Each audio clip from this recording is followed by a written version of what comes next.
Expose कर रहे हैं, वो लोग स्कॉलरशिप देने के लिए तैयार नहीं है, क्योंकि वो जानते हैं कि स्कॉलरशिप लेंगे, ये डॉक्टरेट करेंगे और डॉक्टरेट करेंगे तो स्कूलों में जाकर कहेंगे कि हम भी पढ़ाना चाहते हैं, हम भी पढ़ाना जानते हैं। ये आज की सरकार की व्यवस्था हो गई।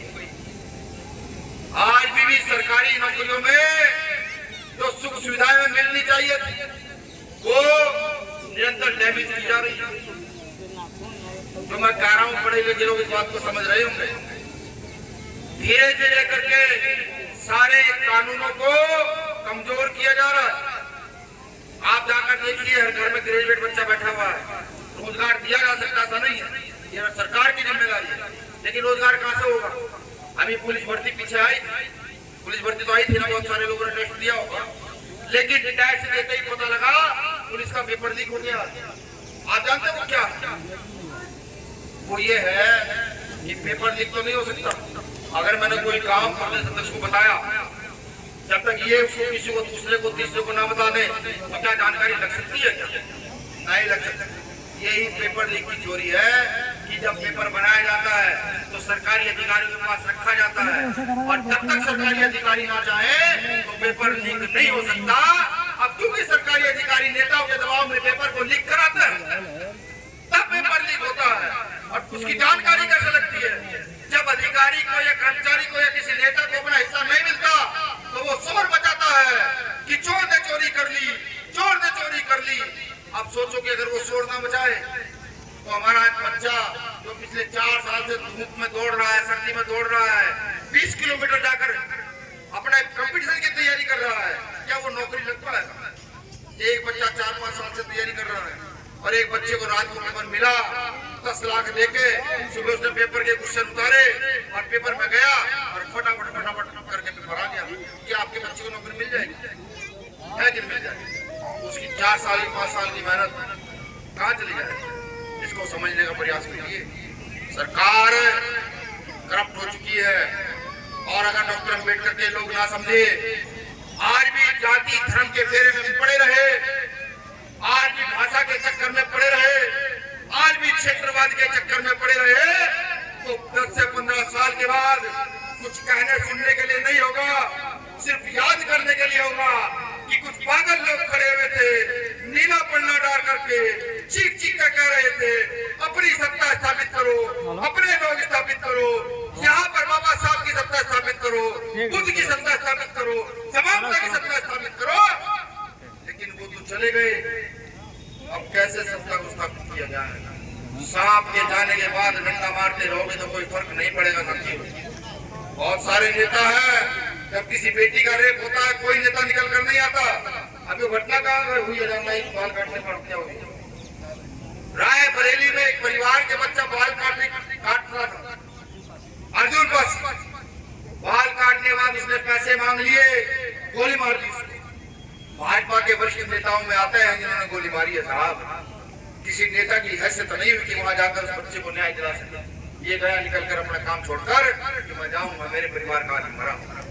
ये वहां गया, प्रशासन लग गया, जिसका मुकदमा दर्ज नहीं हो रहा था, प्रशासन को जबरदस्ती 2 अपराधियों को गिरफ्तार कर जेल भेजना पड़ा। जबरदस्ती। ताली बजाने की बात नहीं है ना। मुझे पता है कुछ बातें मिलती वही है, लेकिन ताली बजाने की बात नहीं है। हम लोगों के लिए शर्म की बात कि आज तक हमने ऐसे नेता पैदा किए, निकम्मे नेता पैदा किए कि हमारी हत्या हो जाए, वो अपने घरों में पड़े रहे। नहीं, ऐसा नहीं। बीमार किए समझाओ सबको जाकर, गोली का जवाब गोली से, गोली का जवाब गोली से हम लोग देना जानते हैं। लेकिन तो बाबा साहब अम्बेडकर ने हाथ बांध दिया है संविधान के अंदर कि नहीं, कोई गलती करेगा, मर्डर करेगा तो 302 की धारा लगेगी, हड्डी तोड़ देगा 307 की धारा लगेगी, आपसी झगड़ा हो तो 151 में जेल चले जाओगे। बाबा साहब अम्बेडकर ने हाथ बांध दिए हैं।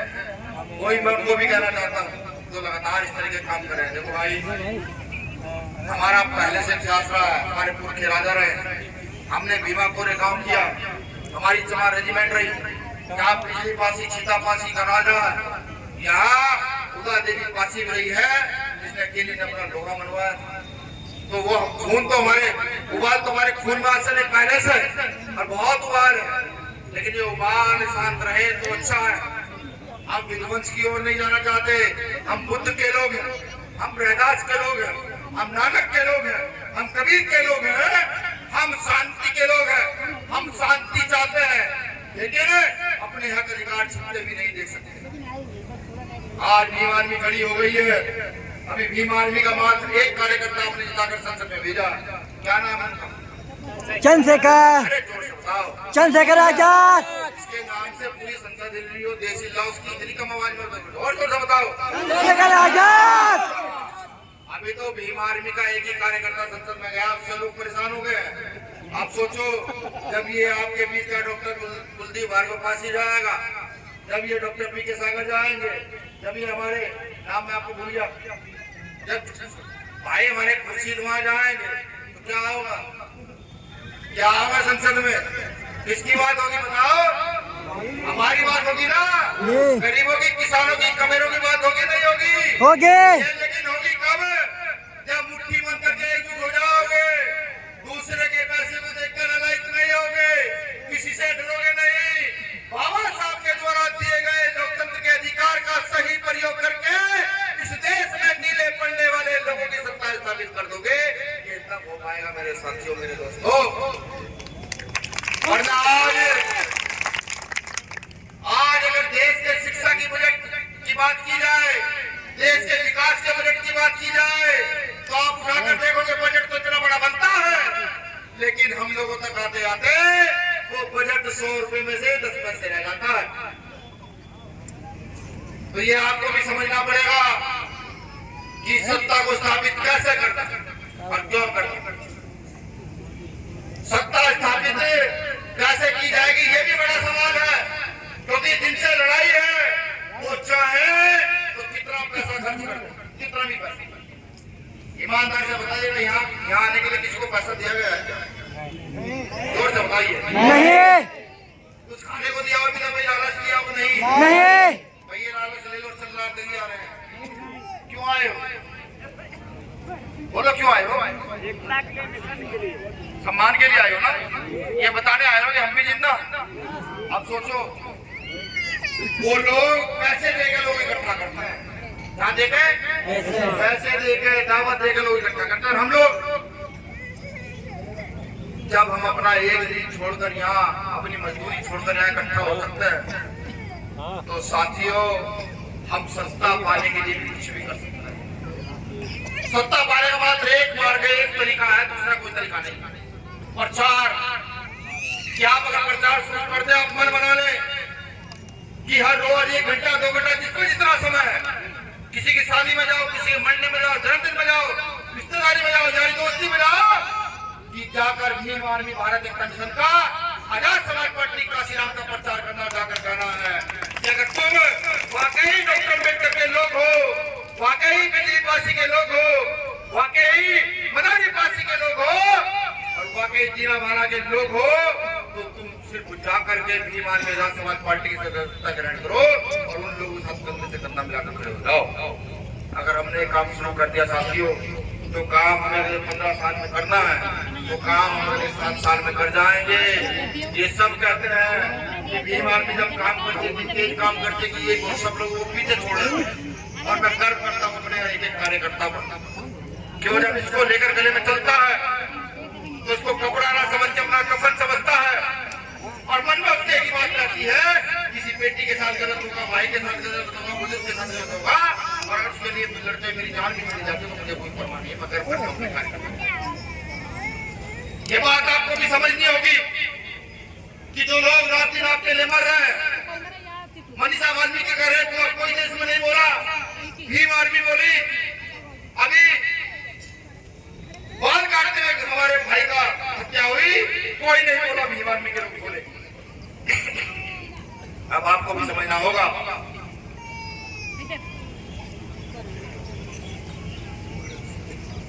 आपको भी समझना होगा कि एक मजदूर पूरे दिन मजदूरी करता है, शाम को 300, 400, 500 रुपए लेकर अपने घर जाता है, अपने बच्चों को रोटी की व्यवस्था करता है। तो आपको उनकी मजदूरी दिखती है, हमारी मजदूरी नहीं दिखती। जो रात दिन चलने का काम कर रहे हैं, समाज की मजदूरी कर रहे हैं, क्या हमें मजदूरी नहीं दोगे? क्या हमारे कंधे को मजबूत नहीं करोगे? चाहे आपका वोट सपोर्ट नोट दूसरे के लिए है तो क्यों है? ये आपका वोट सपोर्ट नोट उसके लिए है जो आपके मरने जीने में खड़ा है, जो आपके घर परिवार की मुसीबतों में खड़ा है, उसके लिए है। और ये आपसे भीख के रूप में नहीं चाहिए, ये आपसे अधिकार के रूप में चाहिए, उस अधिकार के रूप में चाहिए जो आपके पुरखों ने आपको दिया और आप लोगों ने हमको दिया। ये उस अधिकार के रूप में चाहिए। यहाँ से जाने के बाद कोई घर न बैठे, प्रचार प्रसार शुरू करे, लोगों को जोड़ने का काम करे, अपनी पार्टी संगठन को मजबूत करने का काम करे। कुछ लोग कहते हैं कि यहाँ हरदोई में वंशानुगत राजनीति चल रही है, पिता बेटा भी पोता। बाबा साहब अम्बेडकर इसके खिलाफ थे, चंद्रशेखर आजाद इसके खिलाफ है, मीनारतन इसके खिलाफ है। वंशानुगत राजनीति नहीं, बाप का बेटा भी बेटे का पोता राजनीति नहीं ना।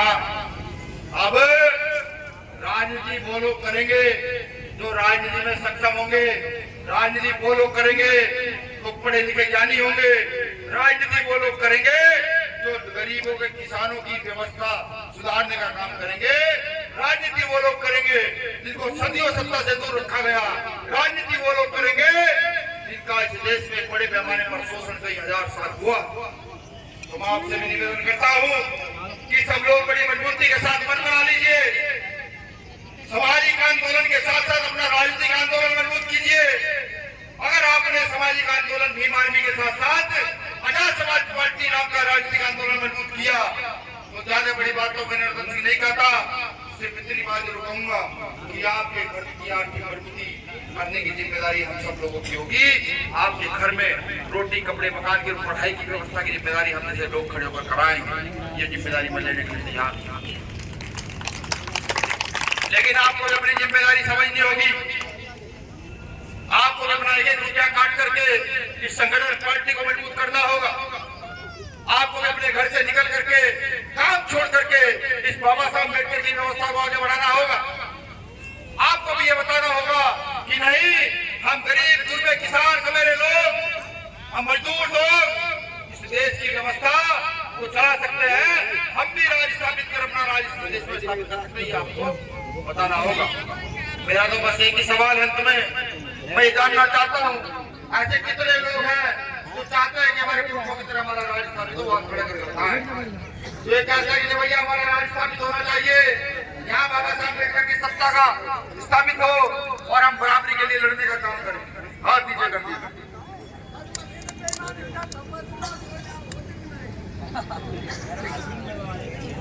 सुनिए चाचा, सुनिए वाले हैं, अगर डिसीजन सही ना हुआ तो ना तो मशीन छोड़ी जाएगी, ना मशीन को रखने वाला छोड़ा जाएगा।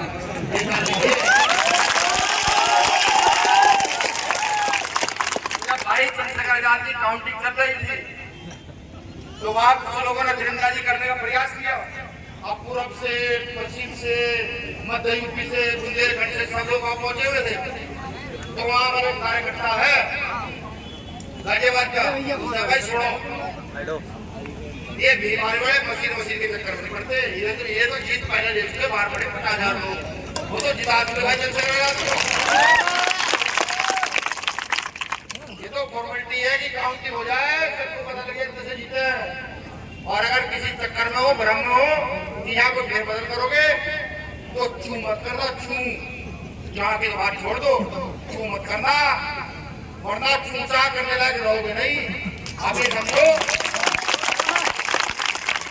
सरकार उनकी थी, सरकार उनकी थी, शासन उनका था, प्रशासन उनका था, लेकिन बाबा साहब अम्बेडकर ने लोकतंत्र का अधिकार दिया, वो उन्हें पता था ये बात एक और एक आदमी ने वहां संसद में धूम मचा रखी है, नहीं मचा रखी है, वो अकेला आदमी तब राइट भाई आपने एक नेता तैयार किया बाबा साहब वाला, वो तब नहीं रहा संसद में, वो साफ कह रहा मुझे, क्या कहता भाई तुम महिला के विरोधी हो, तुम किसानों के विरोधी हो। मटारी फांसी ने जो आंदोलन चलाया किसानों के पक्ष का आंदोलन था, पढ़ो जरा उनको, पढ़ोगे पता लगेगा ना। और हमारा नेता वहां खड़ा हुआ चीख क्या कह रहा, तुम्हारी ऐसी की तैसी, जब तक मेरे लोगों के अधिकार मिलेंगे ना ऐसे ही बोलता रहूंगा, ऐसे ही। भाई गोली भी चलवाई उन्होंने, मार तो पाए ना, मार दिया। मैं यहाँ हूँ, हरदोई में हूँ। सोच तो बहुत सारे लोग हैं, इसे मार दो लेकिन छू तो नहीं सकते। उन्हें पता है